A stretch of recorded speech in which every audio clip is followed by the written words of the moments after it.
My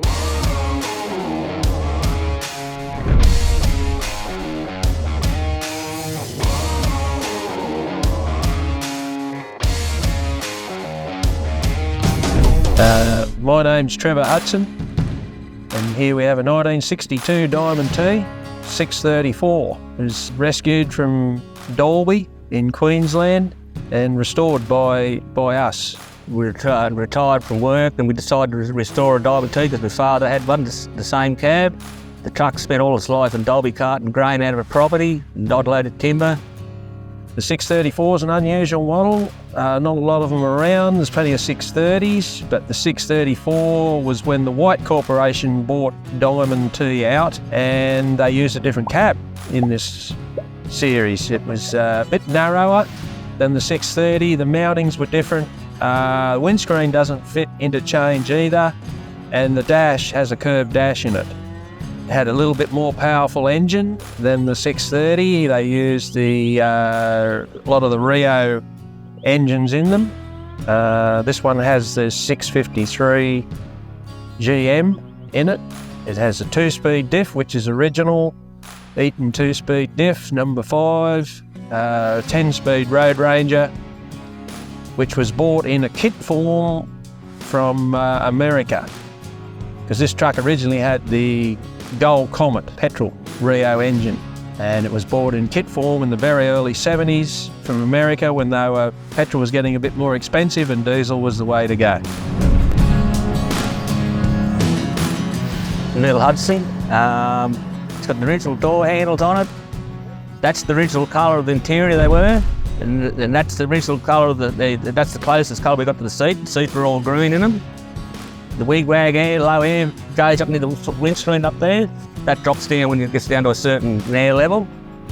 Well, that's what the cab was like inside. It's still got the original wireless in it, it still works. The 634 door, not as fat as the 630 is a thicker door. Well, the fuel tank on the original ones opened up that way, but this one we altered it. There's a little door in the back here opens up. A little door there that opens up and your battery slide out. That's your toolbox storage. It had the twin exhausts, keep it the way it was. That's the model there, the 634.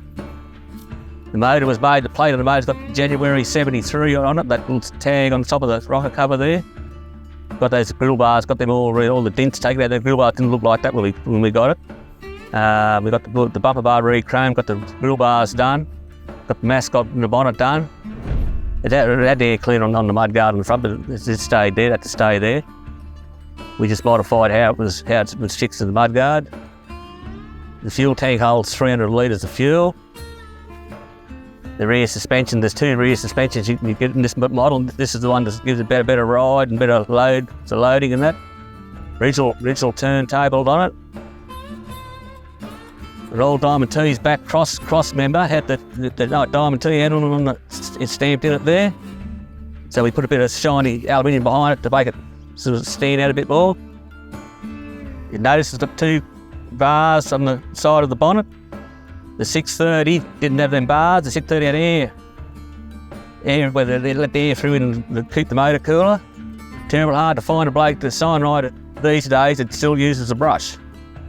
Blokes want to stick things on it. They're not sticking things on a truck this vintage.